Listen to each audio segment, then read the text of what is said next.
Welcome everyone to Rewind, Recap, Relive, where legends and rising stars meet. I'm your host Jonah, bringing you a great episode today with none other than Kobe Durst, Diamond Tiger himself, coming on with the first ever one-legged wrestler being Zach Gowen. And we talk all things from Zach Gowen's matches with Vince McMahon himself, Brock Lesnar, some favorite moments, what got him into wrestling training, and we go to Kobe Durst, who's had some incredible matches with Ruby Riott. We talk Kobe becoming Diamond Tiger, we talk some favorite moments from his career so far, and so much more. But first, we got to get into the winner of this fantastic Bear Gold Earned pin. We got to get into next week's giveaway for this 9th Wonder of the World pin, courtesy of Wrestling Pins, of course, our wonderful sponsors, and next week's guest. Stick around, let's get into it now.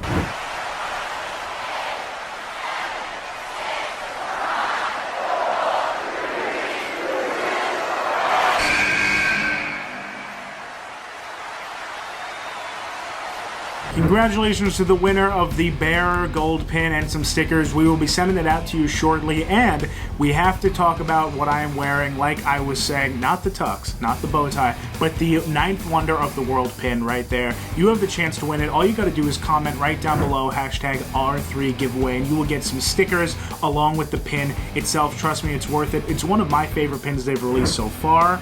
The Bear one was. Now it's the 9th Wonder of the World. They also got the Jet Flying pin. Trust me, tons of pins up right now at Wrestling Pins, and the way you get them is going to this link on the screen right here, or clicking the one in the description down below, or going on your phone and just typing in what you see. There's tons of ways to get there, but only one place to get the best pins on the market, and that is Wrestling Pins. Make sure you use our code RRR, 15 off, to get 15% off your next Wrestling Pins order, and I'll see you wearing some pins. So that is the giveaway. That's the winner. Now, who is coming on the show next week? Well, if you've noticed, we've had quite the trend. We've had Carlito, now Zach Gowen. Next week is going to be Rene Dupree, the French phenom. We're on this ruthless aggression kick, and I love it so much. One of my favorite eras in professional wrestling. So we've got Rene Dupree coming on next week alongside the imminent threat, Hellman Rosecrown. It's a great episode, so make sure you hit that notification bell right down below, hit that subscribe button, ding ding ding, so you don't miss a thing, right? And you're gonna catch that episode next week. But for now, enter the giveaway for the 9th Wonder of the World pin. Click that subscribe button. Make sure you like this video. Tell everyone that you're watching Zach Gowen and Kobe Durst in this one-of-a-kind episode. I hope you enjoy, and I'll see you soon.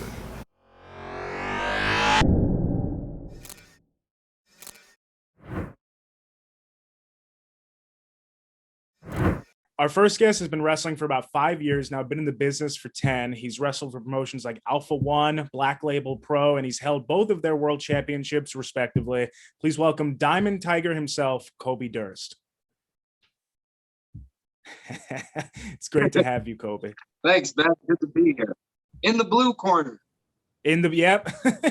He is a veteran in pro wrestling, defied the odds put in front of him back and forth, and he's made real history inside the ring against the likes of Brock Lesnar, even Vince McMahon himself. Please welcome the first ever one-legged pro wrestler, Zach Gowen. Jonah, thank you for having me. Kobe, nice to see you. I'm excited to be here. That's the best, because I was telling my girlfriend who you were, and those were the two pictures I was showing her. You versus Vince McMahon and you versus Brock Lesnar. I'm like, yeah, it's this guy. Perfect. Serendipitous. Yeah. Very well. I always like to start at the beginning for both of you guys. Kobe, I'll go to you first. Tell us about your journey, your first experiences with pro wrestling. My first, so I started wrestling when I was 15. They make you do careers class in grade 10, and that's what I wanted to do. So I looked up a few wrestling schools, and one of them was in Toronto, and they had like a free like weekend. And I was never good at it. Like, I was never good at anything, but I was really good at wrestling. And so my mom kept taking me. And yeah, it kind of took off right away. Like, I broke like my finger like in the first like month or two of training. But other than that, it was like smooth sailing. It was pretty smooth sailing. Were there any wrestlers in particular that inspired you to get into it? I was a Miz fan. I like the Miz. Nice. Yeah, at the time he was the chick magnet, eh? And I liked the concept because John Morrison was like, more ripped. He had better hair, but the Miz was still the chick magnet, and as kind of a schlubby, awkward 15-year-old, you could really relate to that. How about your journey, Zach? I want to hear, because it's very special and unique to yourself. So how was your journey getting into professional wrestling? Yeah, well, it all started when I watched a Miz and Morrison, an Eminem tag team match, and I saw John Morrison's body and his hair. And as a ripped, cut, popular 15-year-old, I thought to myself, you know what? I relate to him. No, my love of wrestling started, it really took off when I was 8 years old.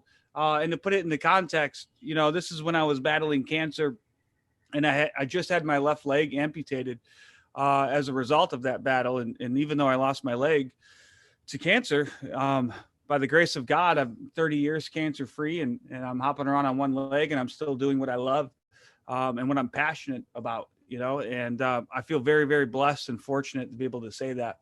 But 2 weeks after the amputation, my grandmother, as a welcome home gift, they let me out of the hospital for the first time. And that day, my grandmother ordered the 1992 Royal Rumble pay-per-view, arguably the greatest event WWE has ever produced, with the greatest match WWE has ever produced. And that's when Ric Flair won his WWF Heavyweight Championship. And more importantly than that, it was when for those 3 hours I watched that event, I didn't feel the pain of having cancer or the surgery, or the emotional pain of like not really fitting in with anybody or looking different or feeling different or being sick. All of that went away when I tapped into the magic of professional wrestling. It was at that moment that I knew, I didn't know what it was about wrestling, but I just knew that I needed and I wanted more. And my fandom obviously grew throughout the years. It turned into a passion, turned into an obsession, to the point where, I did all those things that you talked about at the top of the show. But for me, that's where it really started, the 1992 WWF Royal Rumble pay-per-view. Wow. That's great. So it was Ric Flair, because I was born in '95. So who was Ric Flair? Who was Flair against? I'm going to go back and watch it. Yeah, I watched that whole. Flair won the Royal Rumble. The Rumble, right? Oh, okay. Yeah, he won it, and it was the best Royal Rumble ever. I mean, that's not arguable.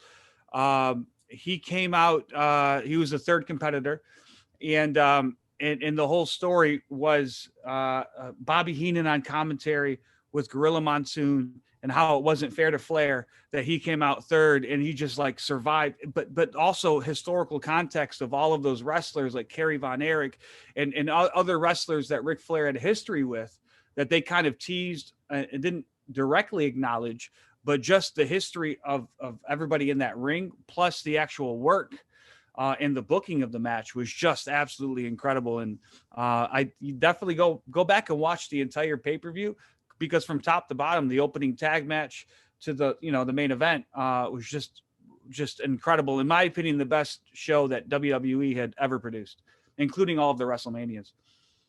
Okay, I like that. I was because like my girlfriend doesn't watch wrestling, so I'll be watching it, trying to sell her on it. Mm-hmm. And she always refers back to she says in the '90s, when I watched it as a kid, it looked more real or whatever. I think part of it's like the pandemic, the audience hasn't been around, but the quality of wrestling in the '90s was something else. Like those guys were unreal. But so Zach, you said you were young when you lost your leg, right? Yeah, I was 8 years old. Did you know who Terry Fox was before? Because he's like a Canadian icon for us. Yeah, no, I didn't know Terry Fox, man. Which is crazy because I live in Detroit. I live at the border of Windsor, right, Ontario, and I didn't have any idea of who Terry Fox was until later. And you and Terry Fox camp, I would think I'd be showing my kid look at this guy, yeah. Oh. Yeah, and then what's his face on Twitter? He came out with what would Terry Fox do? Yeah, right. And so he's exposing a whole new generation to the legend of Terry Fox, the man on one leg who ran across Canada. A true icon and a hero, man. God rest his soul for sure. They would literally, when I was a kid, they had an overhead projector. They would bring us all down, and there's a song about him. It was Run, Terry, Run. And it was about his journey and trying to run across Canada to raise money for cancer. I'm not familiar myself with Terry Fox. So Terry Fox, he was like a runner, like a young Canadian athlete who got cancer and lost his leg. And then when he lost his leg, he decided to do the Terry Fox run, where I think the idea was he was going to run across Canada on his one leg. And back then, like, his leg, it looked like a hockey stick pretty much. It wasn't like a great, not that like it's easy to run with your leg at all, but so it's above the hip. And and every year they would show us like or not every year, but like when you're kids, they bring in the TV and they show you kind of like the inspirational story of someone who lost their leg and kind of powered through and ends up raising like crazy amounts of money for cancer research. And he was never able to, they called it the Marathon of Hope. And he was never able to finish it because his cancer ended up taking him before he finished. I thought that like putting Zach Gowen with like a Canadian might have been part of the connection. No, that's more serendipity at work, brother. Come on, huh? Yeah, exactly. That's just how it happens.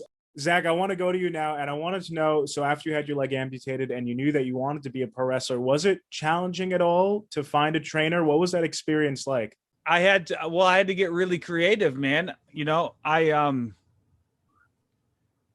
luckily for me, there was a small, very, very, very, very small independent wrestling company in wrestling school about 1.5 miles or for Kobe, 2 kilometers from my house. And so it was very local and easy.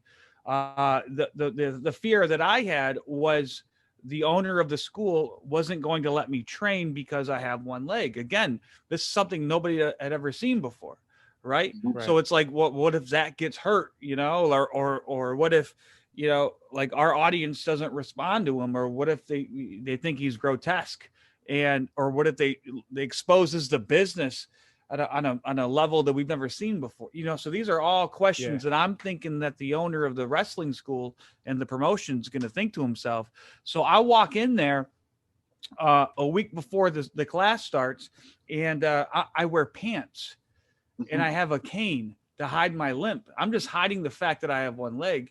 And then I pay all of my money up front, because I'm smart enough to know in cash, right? I'm smart enough to know that if he has all of my money and I come back a week later for wrestling school, and he sees the fact that I have one leg, he's going to be, he's not going to give me a refund. He's attached to that money at that point. Yeah. Exactly, like that money's already, listen, it's wrestling. That money's already spent. We know that, right? Gone, yeah. And so I'm already working before I even get into the business. That's just kind of how the brain operates. And that's exactly what happened. I showed up on the first day of school, and I take my leg off. So when I wrestle, I don't use my prosthetic leg. I just hop around like the Pixar lamp, you know, the Disney Pixar lamp before the movies. And so I take my leg off, I get into the ring, and you could just feel the oxygen in the room just get sucked out, you know, like everybody stopped and stared at me. And then the trainer, to his credit, looked down at my foot, and I was wearing an amateur wrestling shoe, the same shoe that I wrestled in high school with. And I was 18 years old. And then he asked me, he goes, Zach, did you wrestle in high school? And I said, yes. And he goes, good, because all of my best students have amateur backgrounds. And that just totally, like, for me, just sliced right through the tension or the awkwardness or whatever. And then he goes, can you take a back bump? And I go, is that where you fall flat on your back? And he goes, yeah. And so I go, I think I can. And I just did it. And it was the most perfect back bump you've ever seen. And then he goes, can you do a front bump? You know, where you do a front flip, land flat. And I go, yeah. And I just cut the meanest front bump anybody had ever seen. Oh, that's awesome. First time I ever did it. And I have it was a perfect mix of like athleticism and like understanding.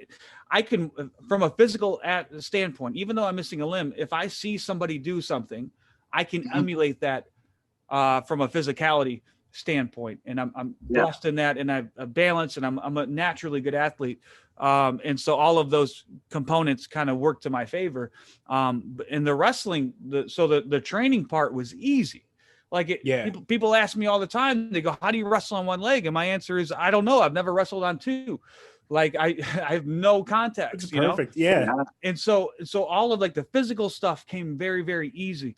The hard part was trying to figure out how to modify and to certain moves, right? How to hit the ropes, how to climb to the top rope, how to post for a suplex, how to pick somebody up for a body slam. And so I just had to get creative and figure out, like, I know where we want to go. How can I get there? And so in a lot of ways I trained myself. And then through trial and error from working as much as I possibly could from that point on. But the challenge for me was not the wrestling part. It was trying to get booked after I got cleared because a lot of promoters simply wouldn't touch me at all. Right. And they were, you know, the same questions. They were afraid, like they'd never seen something like this before. They thought of all the bad things that could happen. And I had a real hard time getting an opportunity. One promoter emailed me back after I sent him all my stuff, and he goes, "Hey, Zach, I think you're really courageous and inspirational. However, if you want a long-term career, you might want to consider joining the circus and being part of the freak show in a circus, you know." And he was trying to be helpful. Yeah, sure.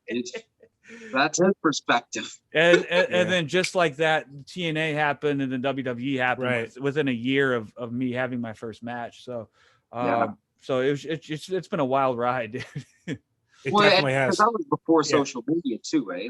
Like I would think something like that, like would almost like blow up in a viral video today. 100%. And to that point, after I did my match with TNA, I got signed by WWE and they had no idea what I looked like, because I did a dark match for TNA. And as you know, Kobe, the business isn't very big at all. Nope. All of a sudden, like, I went viral just off the buzz off of the dark match I had in TNA went viral before there was viral, you know? Right. And it was just word of mouth. Like, oh my God, there's a one-legged guy. He's doing moonsaults and springboards and drop kicks. And it's insane. And just from the word of mouth and the buzz, that got me a WWE contract, and they didn't even know what the hell I even looked like. Yeah, they were like, yeah, let's take a chance. To that, Zach, I got to know, since you brought it up, is it true they signed the wrong person at first? Yeah, they signed a guy by the name of Steve Chamberlain, who was training at the time in Florida with Steve Kern. And he's an amputee, but he's also 6'3", 285. And he wrestles with his leg on. So it complete different from what I do. But then again, you have to think to yourself, how many one-legged wrestlers are there at that time? And it was 0. And now all of a sudden there's 2, and they picked the wrong guy.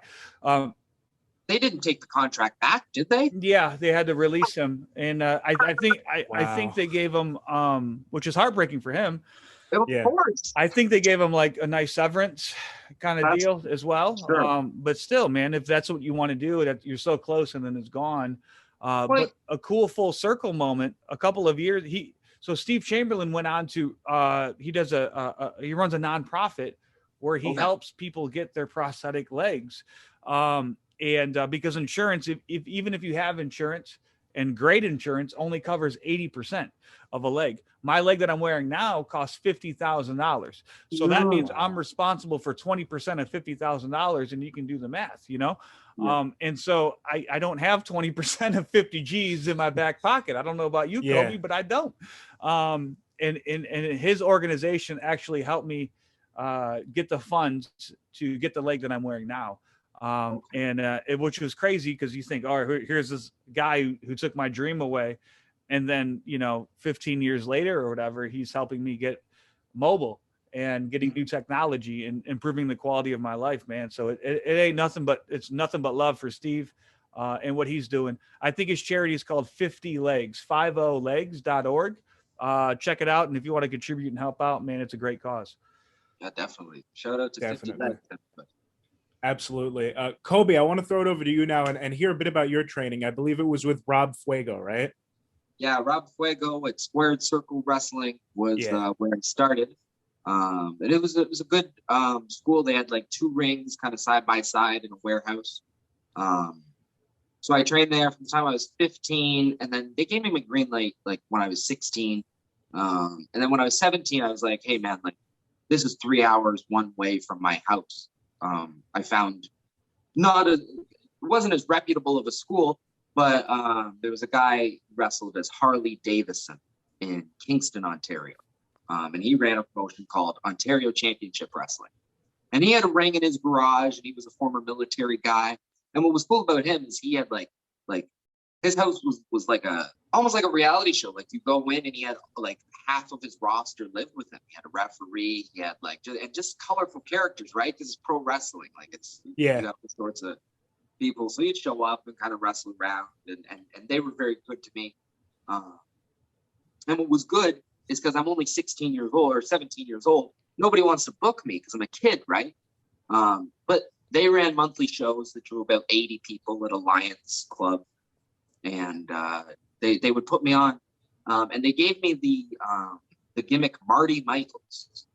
So the Lone Rocker combination, yeah. The Lone Rocker Marty Michaels, looking for his Sean Jannetty. Yes, I kind of looked like a young buck. I kind of looked like Bailey. I looked like Bailey when she was all like tasseled up, and I had these cool like thunder sticks that I would like clap together. It was good. I looked like a kid, right? So and then eventually I back training at Squared Circle. And I think it was during a class, Michael Elgin had ran a seminar there a few weeks earlier with a wrestler named Ashley Six. And so those two were there, like basically running the classes. Because at this point, Rob wasn't as active training. And they basically said there's no way that they would ever book Marty Michaels. Like Marty Michaels is not a bookable like gimmick. It's ridiculous. And so they said, well, what's your last name? It's Durst. Okay, well, what's your first name? Adam. Well, Adam doesn't really sound good. And someone just said, what about Kobe? And everybody in the class was like, yeah, we like Kobe. Kobe Durst. That's really cool. I want to know, where did Diamond Tiger come into the picture? There's a guy who used to edit wrestling DVDs in the early 2000s named Jeff Smith. He would manage as Kyle Davenport, and the entertainment brand like the Lionsgate logo or whatever that he would put at the beginning of his videos was Diamond Tiger.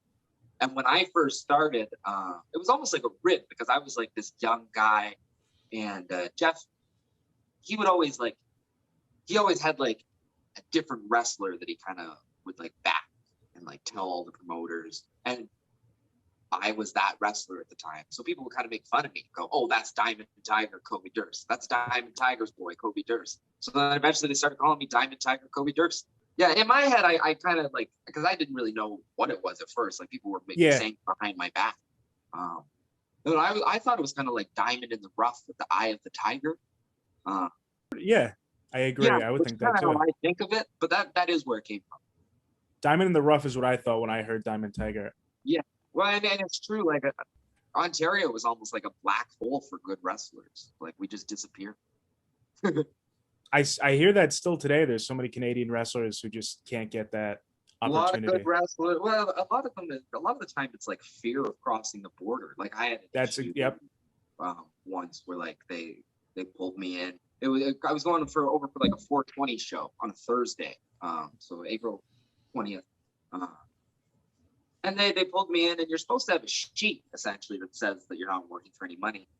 But I thought it was just a Thursday to print it off. They fingerprinted me, and they would pull me over every time, or like pull me in and check me for a year after. But after that, everything's been okay. Zach, so for you, I know that you were Tenacious Z in TNA, and then of course just Zach Gowen. You used Zach Gowen in WWE and thereafter. But were there ever any other names or personas that you wanted to go by? Yeah, I wanted to go by the one-legged Sabu throughout my career, because that was my main influence to becoming a wrestler, and I wanted to wrestle. Wow. I wanted to wrestle like Sabu, man. I was the biggest ECW mark you'd ever meet in your entire life, and that's the style of wrestling that I wanted to do. However, I was when you have a gimmick as strong as missing a limb, like you have to kind of work within the confines of that, because that's the clearest, the most effective path between point A and point B, especially when you're booking a wrestling show. And so, so I wanted to do all the hardcore stuff and jump off shit. However, I do a lot of more of that now. I have the freedom to do that now at independent shows. I can do whatever I want, and Kobe knows this. Like, when you're a wrestler, the rules change for you depending on how long you've been and what you've done and all of this stuff. And so I just do whatever the hell I want now.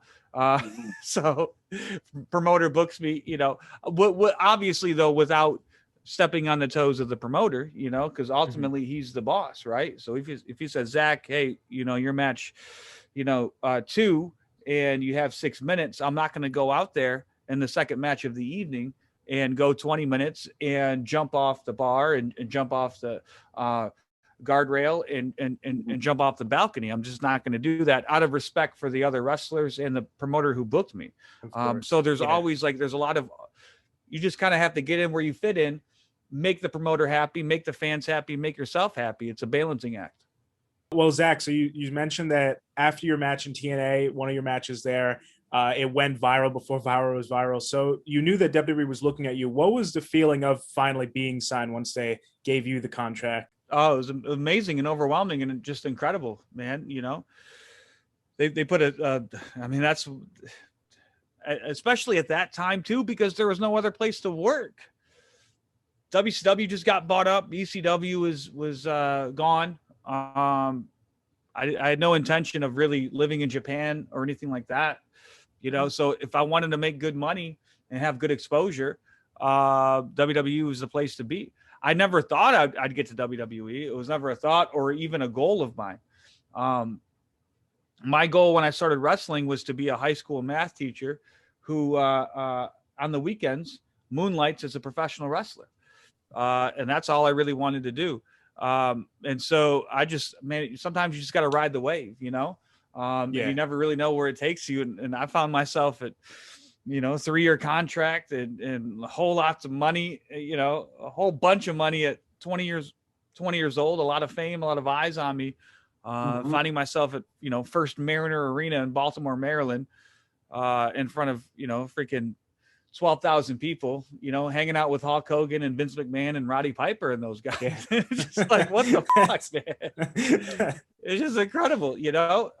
Right. But it feels like a dream because it's so unbelievable. But also the further I get away from that and the older I get, the more grateful that I am to have those experiences. Did you become a teacher? Like, are you a teacher? I kind of am in a way. I'm a youth empowerment expert, which means I travel the country and I do like motivational keynotes and workshops, and I do professional development with teachers, and I work with parents as well. And so in a weird way, full circle stuff, I am a teacher, and that's just kind of how it worked out, you know? Yeah, because you got a cooler story than most people will ever have. Oh, absolutely. Yeah, I just got back from, I did my first in-person 4-day writing camp for it's the Upward Bound grant for students who meet an income requirement and their parents don't have bachelor degrees.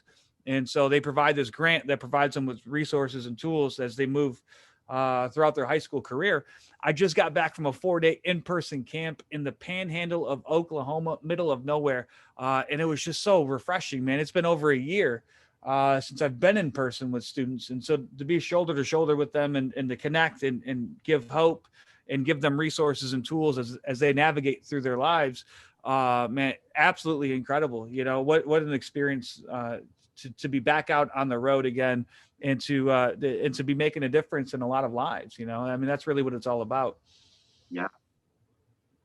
Have you, like trying to go more hardcore and be more like Sabu? Have you ever have you ever had a gimmicked leg? Like, you remember in The Wrestler?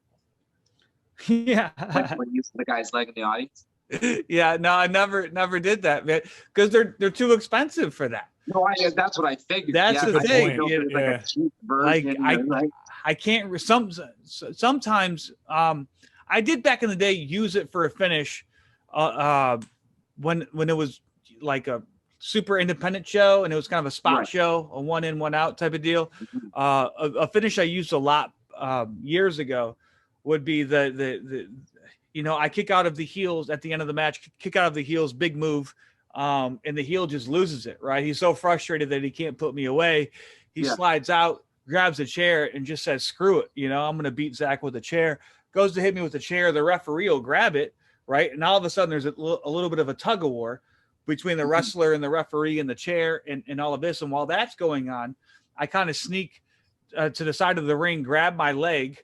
And then when the ref pulls the chair away from the heel, kind of stumbles and falls, so he's not looking, and he's moving the chair out of the ring. While that's happening, I hit the heel in the head with the chair, right? Or not, or with my leg, I should say. And so the referee doesn't see it. The crowd goes crazy. I discreetly put it away, and then I look around like, what happened? And then I go to the top rope and do a moonsault, and it was always a really good finish that I use a lot. But outside of that, I never really used my leg in wrestling. Yeah, I guess they don't make just like a cheaper version that's like a shittier leg. Like that's not. Yeah, well, one idea we had in WWE was for Brock Lesnar to break my prosthetic leg, right? Which I thought would have been really cool, and so that was talked about. So Vince McMahon actually bought me. Wow. Vince bought at the time. It cost about between 15 and 20 grand. And so just for the idea of doing like an angle, he spent 15, 20 grand on to have my leg guy make another leg, just like the one I have now, with the idea that he was going to break it on TV. I ended up never doing that angle. And so I got a free leg out of it. It was amazing. I was going to say, so you kept the leg? Wow. That's yeah, of course. That's amazing. You got something out of it. Yeah. Well, Kobe, so I want to ask, so you've been up against some great names in your career. Just to name a few, I was watching some matches. You had one with Heidi Lovelace, Ruby Riott, Joey Janela also, but going back to the very beginning, that first show and that first match for you, what was it like walking into the locker room, walking into the ring? It was kind of nerve-wracking. Honestly, so my very first match, the reason that they booked me, because I was only 16, but my mom was driving me to wrestling practice every week. And as she would do that, she starts talking to Fuego and starts talking to the other wrestlers. And she's having cigarettes with everybody, and like they're getting to know her. And she offers to run a show in our hometown called Madoc, which is like, this tiny town in the middle of nowhere. And they go, yeah, find us a venue, we'll do it. And so she does. And they go, okay, well, we're going to put you in the main event. We're going to put your son in the main for his first match. And so it was, I didn't even have, I just wrestled as Adam Durst. And it was a tag team match. It was me and Brent Banks versus John Greed and Boris Brezhnev. Like, he wrestles as Maybach Beta these days. But he had a Russian gimmick because of Boris. And it was cool because, like I said, it was a small town. So we sold tickets to people in the town. It was maybe drew like 200, 250. And really, like, if you watch the match back, it was catered to like baby, right? That way I couldn't mess up in front of everybody. Like the spots were really pretty easy. They didn't book me again, like for maybe like a year or so. Like they waited for me to get bigger. And then like I said, when I started wrestling at OCW with Marty Michaels, that gave me like 30 shows right off the bat in front of a crowd of 80 people, 50 to 80. And those were just like fun shows. Honestly, the like wrestling kind of like sometimes there's niches. Like a lot of the wrestlers that would wrestle for this promotion didn't wrestle for other promotions. Like they were OCW guys. But yeah, getting that confidence in those first few shows really allowed me to relax when the bigger events started coming. And when I Definitely. That's a really cool first experience. I love how your mom was involved in it and everything. And it seems like it gave you like you said, a nice comforting way to get into it. Zach, for you, so you said it was a crazy experience being there with Piper and Hogan and Vince. But when you first walked into the locker room, be it your first WWE time, what were the feelings there? Yeah, I was just super overwhelmed and crazy nervous, man.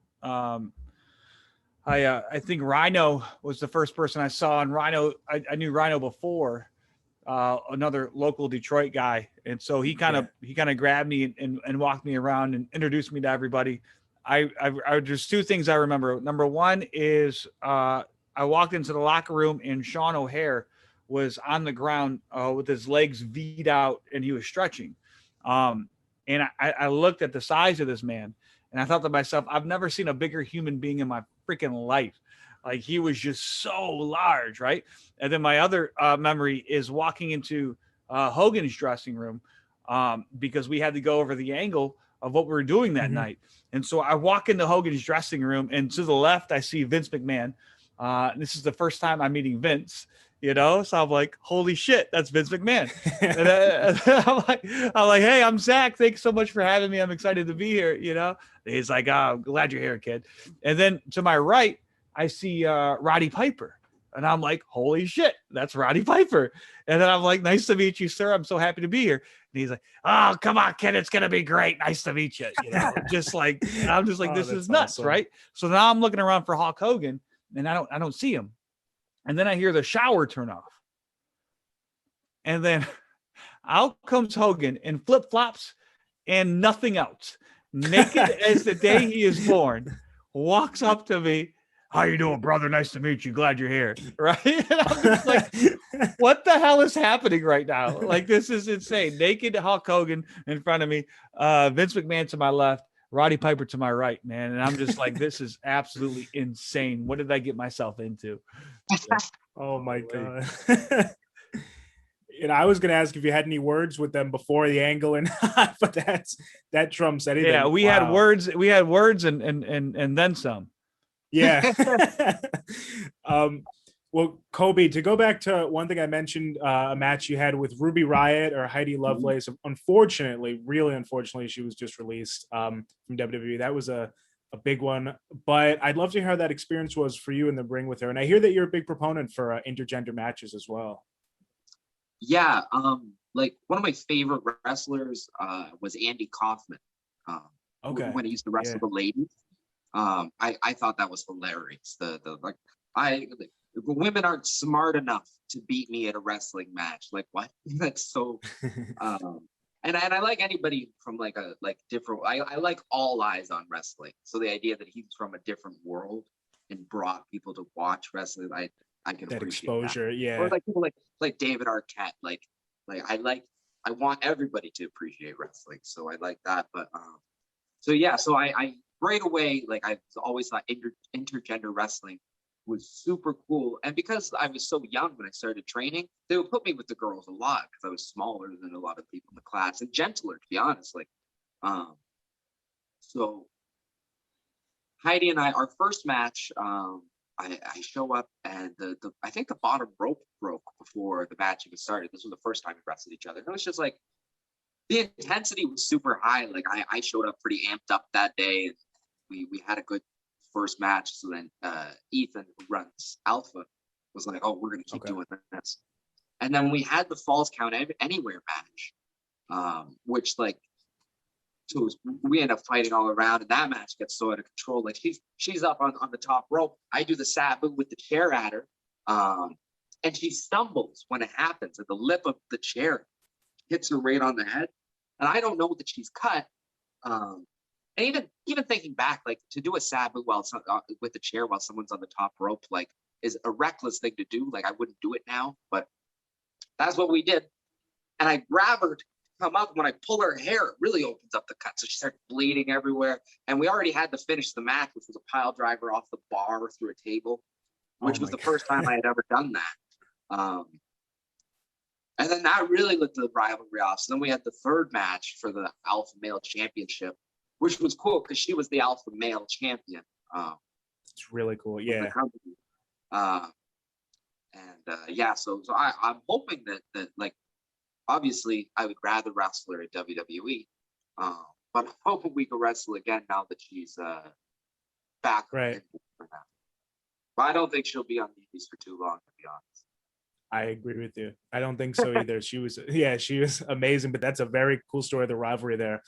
And such a good veteran for me because she had so much more experience, but she was smaller and very trusting because when there's when there's an experience gap and a size gap, like I said, like she got cut with the chair and those matches were crazy. And like neither of us ever got injured, but like very trusting of her. Yeah, I mean, she trusts you. The pile driver for the first time, you say, off the bar through a table. That's great. That First is. one, we show up. Ethan has action figures. He's got action figures and a table, and he's like, "Yeah, so you guys are gonna go like this, and then you'll do like this, and you'll land like this."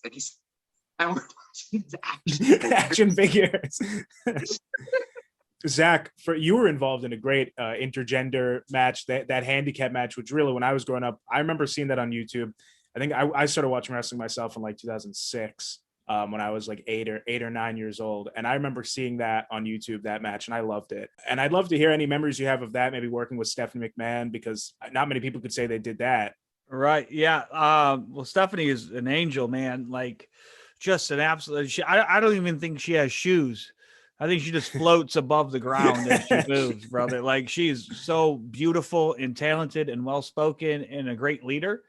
It's just like one of the most dynamic and impressive people I've ever met in my life. And I'm not just speaking as a woman. I'm just speaking as a person. She's one of the most impressive people I've ever met in my life.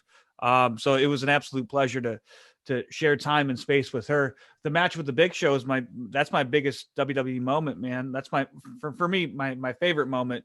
My biggest moment's probably working with Brock, or the stare angle that we did, or the beatdown and all that, because that's kind of like ingrained in a lot of people's memories because of how freaking traumatic it was and how bloody and all that. But I love that match with the Big Show because that if you watch it, that reaction that I get at the end after the moonsault, and Stephanie's raising my hand, and referee Mike Chioda is raising my hand. You see Mike Chioda yelling in my ear, "Act shocked, act shocked." I was so in shock that I couldn't even pretend to be shocked. It was just like unbelievable, just the visceral reaction from the crowd, it was that moment that I knew that it wasn't so much about, putting on tights and wrist tape and baby oil and simulating a battle, as it was the audience connecting with the story that I was sharing with them, or the real life story of wrestling, saving a life and being the most important thing in someone's life, and allowing them a pathway to a life they never knew was possible. That really resonated with the crowd. And so to me, that's when I fully kind of realized the impact that my story could have on people.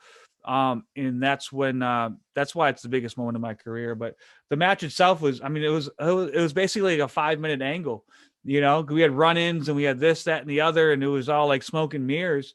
And I remember that day, Triple H laid it out. He's like, "All right, Zach, you'll do this, and you'll take your leg off, and Show, you do this." And then Angle comes in, and then Brock comes in, and then we have Vince here with this, and Stephanie does this, and then Zach moonsault here, boom. And I remember watching Triple H put this match together in real time, thinking, how is he this smart? How is he this good to be able to move all the, 'cause I was so young, I had no idea, and I just remember being blown away by that. But yeah, that match and that angle, especially, is probably, to me, the most treasured memory that I have of working in WWE. Wow, that's so cool to hear. It really was an amazing moment from a fan's perspective. Like you're saying, it's definitely ingrained, I'd say, just as much as that, as the Lesnar work. So Kobe, for you, maybe a moment for raw emotion. As I mentioned earlier, you've held both world championships respectively for Alpha One and Black Label Pro. So do you want to talk about those experiences, winning the world championships? Yeah, actually, I had almost so I had three different companies did this with me: Alpha One, C4 Wrestling, and Black Label Pro. So what the story was I come in and I win their lower level championship. So for Alpha One, it's the zero gravity.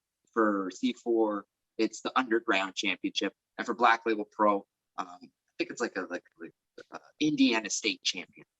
So it's literally the same story, kind of like if you go back on indie wrestling TV, and you want to watch the progression, you'll see. So in all three companies, they give me this lower belt, and I run with it. People are really into me. My matches are taking off. People are so into it. And C4 Wrestling was the only one that had me win them both at the same time. But yeah, so then Alpha One, I lose it, and same with Black Label Pro, I end up losing it. and they put me right in the storyline for the heavyweight championship. And it builds and it builds and it builds. And you get to that main show and you finally win. And so the idea that 3 different companies like saw the storyline of like right. young kid with a lot of steam works his way up the ladder to the top. Like that's such a, like, you have to be like almost like a main event player. Like that really sets you up to be someone who's going to go for the heavyweight championship. Because there's so many, like if you used to play SmackDown versus Raw 2006 to 8, they had the general manager mode, and you could buy different storylines, and they were worth different amounts of stars. Some was like a young guy versus old, or which I guess almost, that would be the like if me and Zach were to have a match, not that he's old, but he's more experienced. So the veteran versus the young guy, that was a one you could buy, or David versus Goliath, or whichever. But yeah, so like that's how I felt in those moments. I was like, wow, like they're putting on like these great stories. So it was really surreal. And once you win those belts, like it really validates, even though it's a prop, like it's not real. Like I didn't actually beat anybody, but you do have to work really hard, and especially like it validates all the hours of traveling too. Sometimes you feel like you're just spinning your wheels, and you get so frustrated. Yeah. When something like that happens, you're like, wow, like this is really happening. Really amazing moment. And I also can't tell you how much I love and appreciate the video game reference, because that's awesome. That really puts it into perspective. Loved those games. And I am trying to get that storyline with Zach eventually. So I think that we'll be able to really ramp it up and kind of do that hardcore match. Yeah, no, it's not less experience versus more experience. You had it right the first time. I'm old as shit, man. So we can roll with it, brother.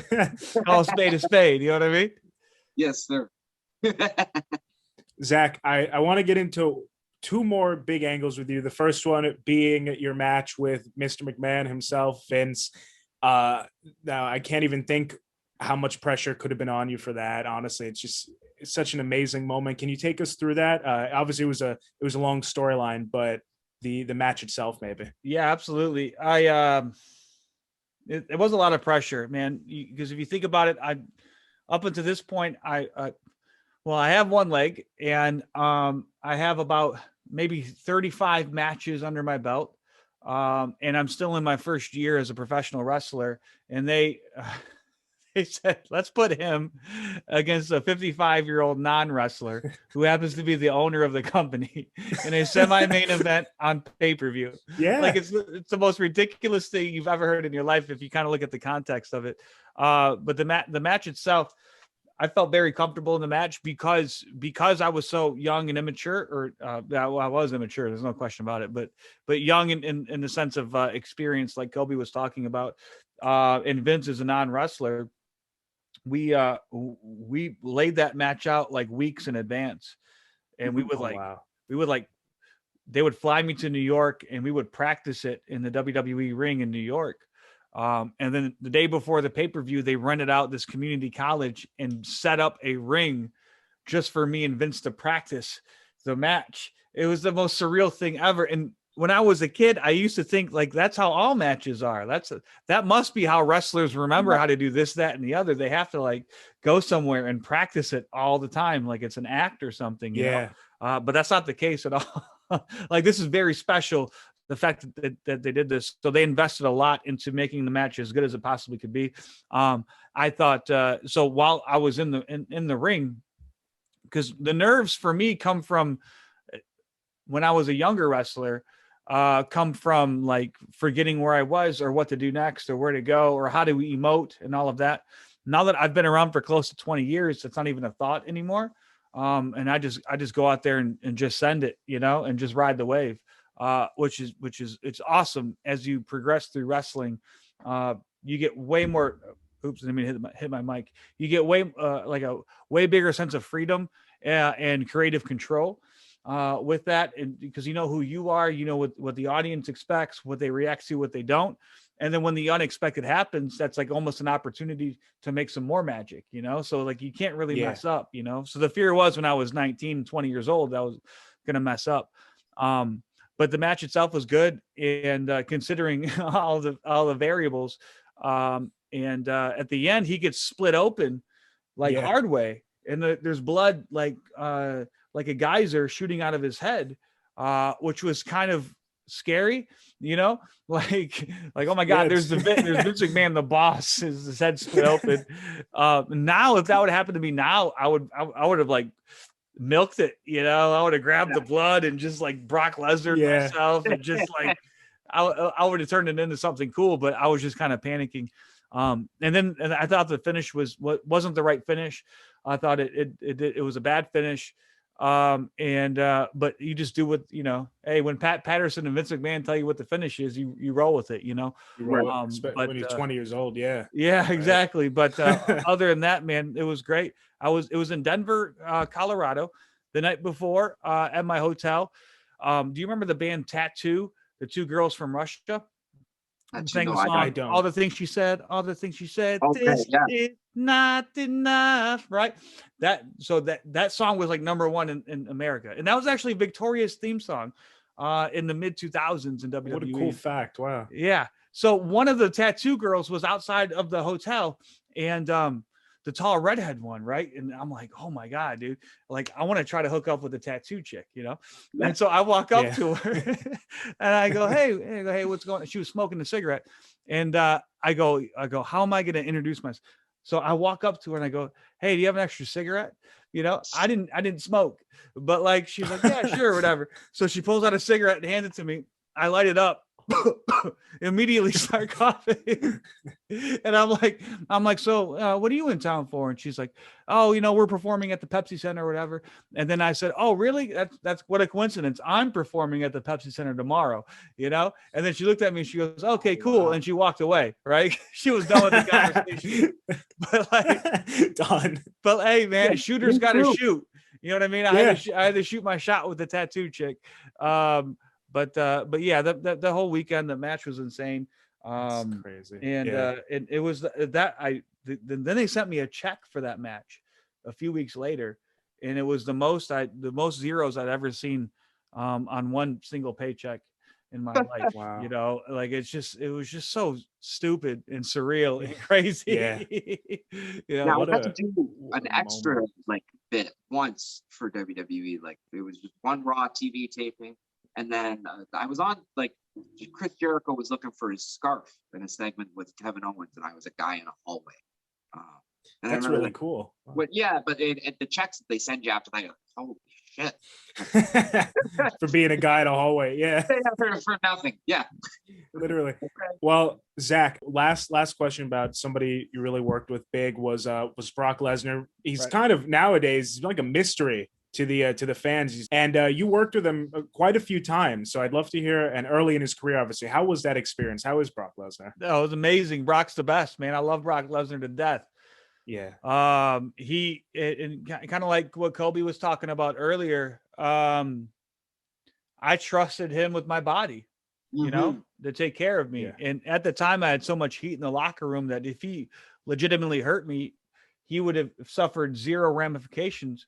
There would have been zero ramifications from that. And I wanted to create something special, and I wanted to create a moment, and I wanted to amp up the level of violence, because I always liked those big guy versus little guy matches. I always liked the uniqueness of nobody wants to be the third match on the card that they forget about the second the main event starts. You know, we want to create special moments that'll last forever. And we want to live in infamy, man. And I saw that, me working with Brock Lesnar, as an opportunity to create a moment like that. And so I just said, whatever, man, let's send it. You know what I mean? Like, let's do something nobody's ever seen before in terms of the level of violence. And Brock was super appreciative of that, because he needed me at that moment to get over as a heel. He had just turned heel, but he was still getting cheered. And so for what WWE wanted Brock, the angle they wanted Brock to get to, they needed him to be a heel. And so I was the catalyst in that, or I was helping that process happen. And we went, and it got super crazy and violent and bloody and all of that. And he didn't hurt me at all. In fact, one moment in our match, he was supposed to give me 3 power bombs, like a triple power bomb where he holds on. And then after 2, he felt, I got knocked out. Like he felt my body go limp for a second. I hit the back of my head on the mat. You were knocked out? I was knocked out on the power bomb. And then it was supposed to be 3, but he felt that I was in danger, so he just let me go. You know, like, and like he might have saved my life if we're being 100% honest. You know what I mean? At that point, and then the angle was just one of those things that people still remember and talk about, and it's on YouTube, so it's going to live forever, man. YouTube wasn't around in 2003, you know what I mean? So, yeah. And I love that. I love that so much, of creating a moment and a memory like that. It's what we all strive to do. But me and Brock always, man, we got along great. I love Brock. A few years ago, my buddy Jimmy Jacobs was on the creative team in WWE. Yep. And somehow my name came up for something. Sometimes like they'll pitch my name for stuff throughout the years, and then either it goes somewhere or it doesn't. Usually it doesn't go anywhere, but ideas just pop up, you know, like what if we did this, or what if we did that, you know? Once you're part of the WWE narrative, they could bring you in for anything. Yeah. It's like, oh man, Zach might be good in this role to get Baron Corbin over for this or whatever it is, you know? So my name came up, and I think it was to do something with Brock. Anyway, they're talking to Brock about it. And then Brock pulled Jimmy aside and said, he goes, "Hey, are you friends with Zach?" And Jimmy's like, "Yeah, he's one of my best friends," or whatever. And then Brock said, "Hey, tell him I said hi, and I love him, and thank you for what he did for me all those years ago." Wow. You know, and I just warmed my heart. You know what I mean? To hear that, it gives me goosebumps. Yeah, it really does, man. I love Brock to death, man. No question. Yeah, that's awesome. From just the fan in me, he actually is my favorite wrestler, right? So that is 100%. Me too. That's so cool to hear. Well, Colby, I'll go to you now. Final question for you. Future goals. What can we expect for your career as you continue forward, and any projects you're working on? I see the shirt that you're wearing there. I know that you have a project going on. Yeah. Yeah, man. So Suplex was nice enough they included me as in their Young Athletes Program a few years back. What ended up happening though is I think 2 out of the 4 of us got injured pretty quick, and then one of the guys ended up doing young boy duty in Japan. So then I was the only one still really actively wrestling. And then they go to relaunch the Young Athletes Program again, and the pandemic started. But so I've been in touch with Suplex trying to do something. So hopefully some cool stuff will happen with them. And then in terms of wrestling,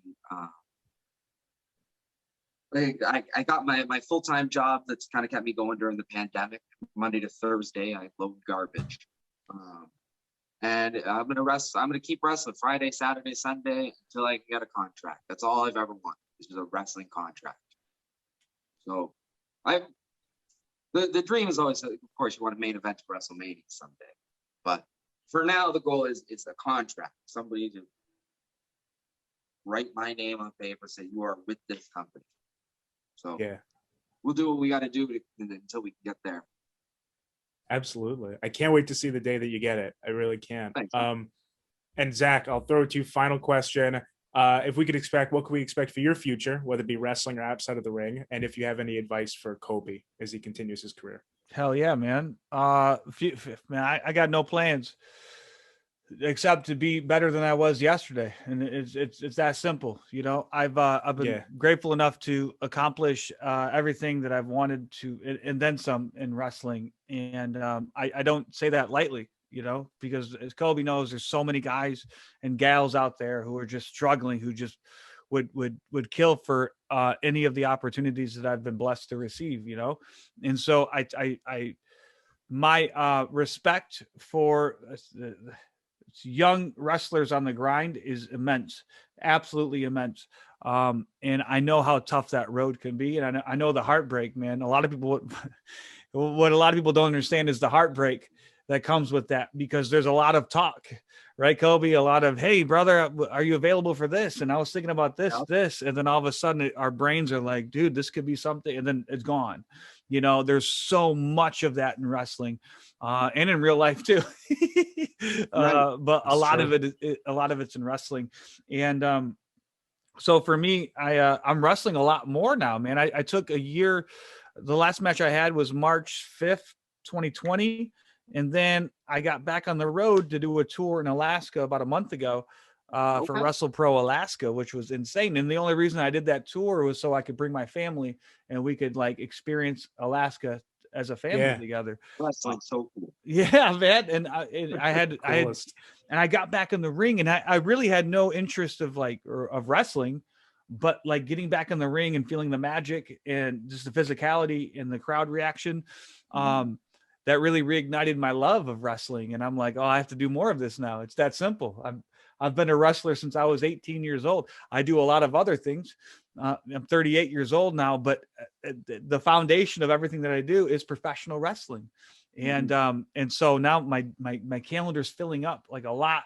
Like I'm really busy.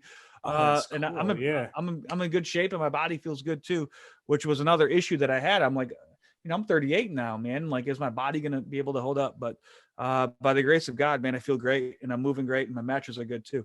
And so, but also the important part for me is helping the next generation come up the same way the older generation tried to help me. And even though I didn't listen to the old guys telling me what to do, I still have a responsibility to try to pass that knowledge onto the young generation. And I've been doing a lot of seminars lately. And we're going to open up, a partner and I are going to open up a facility here in Detroit. That's going to have, it's going to have a wrestling school. But also we're going to have events. We're also going to do like, corporate events, and we're going to have fitness classes, and it's just going to be kind of like a motivation, physical fitness, wrestling, just basically everything that's important in my life. We're putting it into a building.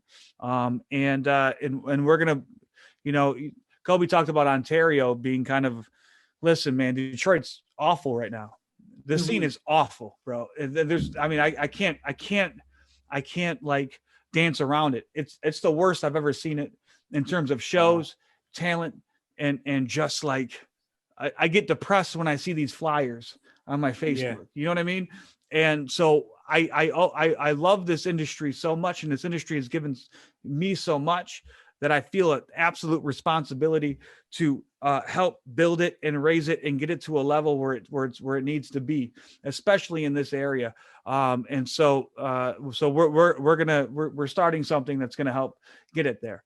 And that of course involves, helping teach young students, man, and watching them develop and grow. And that's what I love, man. I mean, that's what I do with my students that I work with all over the country. But that's also with wrestling students too, man. Like, I have all of this experience. Let me help you. And kind of following that path has really, it's paid off a lot, for me and my family, and just my overall well-being and how I sleep at night. What I've really come to understand is that life is all about service. How can I help the next person? Who can I help today without any need of recognition or reward? And how can I make your life better? And the more I ask myself these questions, the better my life becomes. So I'm going to continue that, man. But in terms of any like goals, like, oh, I need to go to WWE. No, I've done it all. If an opportunity presents itself, that's great. But I'm more interested in having fun and connecting with an audience and making a little bit of money along the way and helping out the next generation. Simple as that. As simple as that. Definitely. Oh yeah, go on, Kobe. Yeah, when these borders open up, I'll definitely message you about dropping in when we can, because Detroit's always on the way. Yeah, no, yeah, we these borders definitely need to open up. Listen, man, I've been banned from Canada for the past 13 years or something, because of I got a DUI, driving under the influence, in like 2007. And by the grace of God, I haven't had a drink or a drug since 2010, right? Oh, and so I pose zero harm to the great country of Canada, but the laws are weird, and the border can be crazy. I'm banned, right? And so I had to go through this entire like rehabilitation process in the eyes of the Canadian government. And like, I paid all of these fines and I got all of these letters and that, you know, spoke to my character and what I'm doing now and all of this. And I finally got it all situated. And then they opened the borders for me. And then literally 2 weeks after that, COVID hit. And the borders were shut down completely, man. But that's all right because I did the right thing and I made my amends to the great country of Canada to the best of my ability, you know. But yeah, once these borders open, man, I'm gonna be up there for sure. And I need you down here as well, man. You got to help me clean up this mess that is Detroit wrestling. Yeah, man, we want to leave wrestling better than we found it. That's amen. 100%. Absolutely. Well, I had a lot of fun on this one. Thank you both so much for coming. That'll finish us off for this one. Yeah, thanks, Jonah. I love that. Thank you. On everybody, Jonah from Rewind Recap Relive. You just watched a bunch of me, which whatever video this is on, you've definitely at least watched a few minutes. So I'm going to tell you right now, you know what I'm about to say, and you know that you have to do it. Head over to wrestlingpins.bigcartel.com right now. You're going to not regret it. You're going to pick up some pins. Whatever pins I got over there right now, they're the best in the business. Best merchandise out there. Go pick up some pins. Use the code RRR150FF. Get 15% off your order, and I'll see you soon. Message Daddy, Boogie Woogie Man feel good. I tell my people, my brothers and sisters, don't you dare miss online, rewind, recap, relive. Oh,